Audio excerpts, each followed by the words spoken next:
शङ्करं न स्मरामि क्षन्तव्यो मे पराधः शिव शिव शिव भो श्रीमहादेव शम्भो। ज्योतिष में आस्था और विश्वास रखने वाले सभी दर्शकों को प्यार भरा नमस्कार। मेरे इस YouTube चैनल ज्योतिष अथय ज्ञान सागर को सब्सक्राइब करें और साथ ही साथ बेल आइकॉन के बटन को प्रेस करें ताकि सभी नोटिफिकेशन आपको मिलती रहें। वीडियो में दी गई जानकारी अगर आपको महत्वपूर्ण और ज्ञानवर्धक लगती है तो इसको शेयर और लाइक करना ना भूलें ताकि आपका प्यार और सपोर्ट इसी तरह से मुझे मिलता रहे। संसार में शायद ही कोई ऐसा मनुष्य हो जो ये ना चाहता हो कि उसको उसके सभी प्रकार के कार्यों में सफलता मिले। चाहे कोई इंसान अच्छा कार्य कर रहा हो चाहे बुरा कार्य कर रहा हो सकता है हमारी नज़र में वो कार्य बुरा हो लेकिन जो आदमी कार्य कर रहा है उसकी नज़र में वो कार्य अच्छा हो सकता है। तो वो एक बुरा कार्य करने वाला व्यक्ति भी यही चाहता है कि उसको उसके कार्य में सफलता मिले। चाहे चोर चोरी करने के लिए भी जाए तो वो भी यही सोचेगा कि आज अगर मैं चोरी करने जा रहा हूँ तो क्यों ना मेरे हाथों पे कुछ अच्छा धन मुझे मिले और मुझे चोरी करने में सफलता भी प्राप्त हो। फिर चाहे अच्छा काम हो या बुरा काम हो हर कोई ये इंसान चाहता है। तो आज मैं कुछ ऐसे शुभ योग के बारे में बताने वाली हूँ जिसमें 100% अगर आप कोई भी कार्य करना चाहते हैं तो उसमें आपको सफलता मिलेगी ही मिलेगी और ख़ासकर एक बार सफलता नहीं दो बार सफलता भी मिलेगी। तो ऐसे शास्त्रों में कुछ ऐसे शुभ योग बताए गए हैं कि जिन योगों में अगर आप कार्य करना चाहते हैं तो उस योग में किए गए कार्य को आपको 2 बार उसको करना होगा और दोनों बार उस कार्य में सफलता प्राप्त होती है। तो उस योग को कहते हैं द्विपुष्कर योग और त्रिपुष्कर योग। तो द्विपुष्कर योग के अंतर्गत कहा जाता है शास्त्रों में कि अगर आप इस कार्य को एक बार करते हैं तो ये पक्का है कि आपको वही कार्य दोबारा भी करने को मिलेगा। सपोज अगर आपने एक बार गाड़ी खरीदी है और उस समय द्विपुष्कर का योग है तो भगवान बहुत जल्दी ऐसे मौके भी बनाएगा कि आप एक और नई गाड़ी खरीदने वाले बन जाएंगे। तो ये योग चमत्कारी योग होते हैं। तो आखिर 2021 और 2022 में कौन कौन से दिन ये द्विपुष्कर योग पड़ रहा है। एक्चुअली द्विपुष्कर योग मतलब 2 बार, पुष्कर का मतलब होता है आपको ये पता होगा जैसे पुष्य नक्षत्र है तो उस तरह से पुष्कर का भी योग बनता है और इसी तरह से एक योग आता है त्रिपुष्कर योग। तो सिर्फ आज मैं त्रिपुष्कर योग के बारे में जानकारी देने वाली हूँ और इस योग के बनने पर आप क्या क्या कौन कौन से शुभ कार्य कर सकते हैं उन सभी चीज़ों की मैं वीडियो में जानकारी देने वाली हूँ। तो मैं डिम्पल शानी ज्योतिष अथय ज्ञान सागर के माध्यम से अपने सभी नए और पुराने दर्शकों का हार्दिक स्वागत करती हूँ। नमस्कार। शास्त्रों में ये कहा गया है कि अगर आप वार, तिथि, नक्षत्र जब इन तीनों का योग हो जाता है, शुभ संयोग हो जाता है तो ऐसे योगों से बनते हैं द्विपुष्कर योग और त्रिपुष्कर योग। यहाँ तक ये मान्यता भी है कि इस दौरान किए गया कोई भी कार्य निश्चित रूप से आपको सफलता तो देता ही देता है। साथ में इस योग में अगर आप धन से जुड़े हुए कोई भी कार्य करते हैं तो आपको उसमें 2 गुना फायदा होता है। सपोज अगर आप शेयर मार्केट में कोई काम कर रहे हैं और शेयर मार्केट में द्विपुष्कर योग में ही आपने कोई शेयर खरीदा है तो इसमें आपको डबल बार मुनाफा होगा। आप ये मान के चलिए। और त्रिपुष्कर योग में 3 बार मुनाफा होता है। कहा जाता है कि इस दौरान किया गया कोई भी शुभ कार्य जीवन में आपको 2 बार करना पड़ेगा और 2 बार वही शुभ कार्य करने का मौका तो मिलता ही मिलता है। साथ में दोनों बार उस शुभ कार्य में आपको सफलता भी प्राप्त होती है। फिर चाहे आप कोई मकान खरीद रहे हो, मकान की रजिस्ट्री करवा रहे हो, कोई गाड़ी खरीद रहे हो, अपने लिए या गहने खरीद रहे हो या कोई भी कीमती वस्तु खरीदने वाले हैं, परचेज बनाने वाले हैं तो इन शुभ योगों को बहुत ही शुभ माना गया है। इस योग के दौरान खासकर जब धन से संबंधित कोई भी शुभ कार्य होता है तो वो अवश्य आपको करना चाहिए। अगर आप कोई पूजा पाठ करवाना चाहते हैं घर में, कोई धार्मिक यात्रा के लिए अगर आप निकलना चाहते हैं तब भी यह योग बहुत शुभ माना जाता है। इस दौरान जमा किया हुआ बैंक में पैसा, खासकर अगर इस दिन आप बैंक में अकाउंट खोलते हैं, बैंक में डिपॉजिट करते हैं तब भी आपको बहुत ही अधिक फलदायी साबित होता है। साथ ही साथ अगर आप कोई ज़मीन खरीदने वाले हैं, ज़मीन की रजिस्ट्री कराने वाले हैं, किसी के साथ कोई व्यापारिक सौदा करने वाले हैं, कहीं पे कोई नई डील होने वाली है, तब भी यह योग बहुत उचित माना जाता है।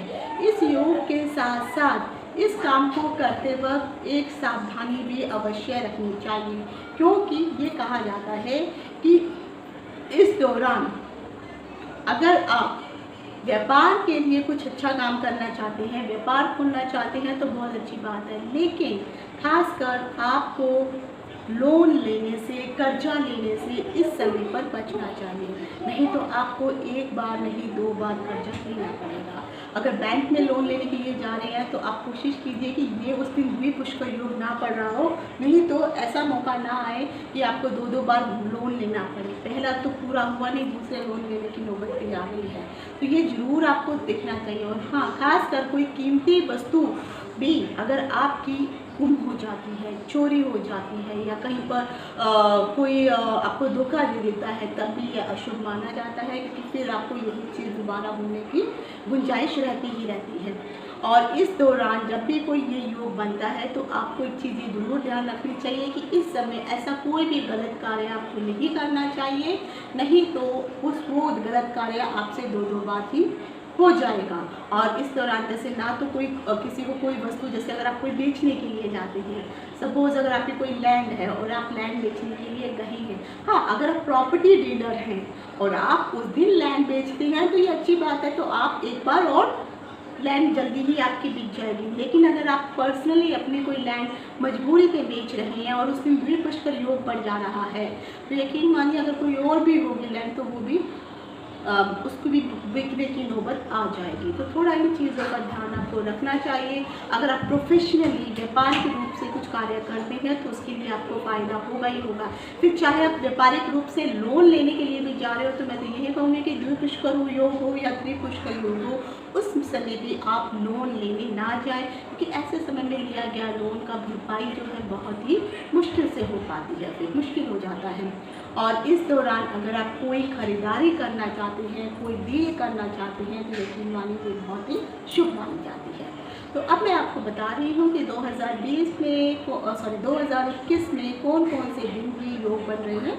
आप चाहें तो इनको नोट कर सकते हैं या फिर आप स्क्रीनशॉट ले सकते हैं और कैलेंडर में मार्क कर सकते हैं। और जब भी आप कोई शुभ कार्य करने के लिए जाएंगे तो आप देख लीजिए कि ये योग उस दिन पढ़ रहा है या नहीं पढ़ रहा है, या उस डेट को ये योग पढ़ रहा है, तो आप अपने इस प्रकार से प्लानिंग कीजिए कि वही डेट पे आप अपना वो काम शुरू कर सकें। तो जो सबसे पहला जो अगर आप योग देख रहे हैं वो पढ़ रहा है 23 मई 2021। तो 2021 उस दिन रविवार का दिन है।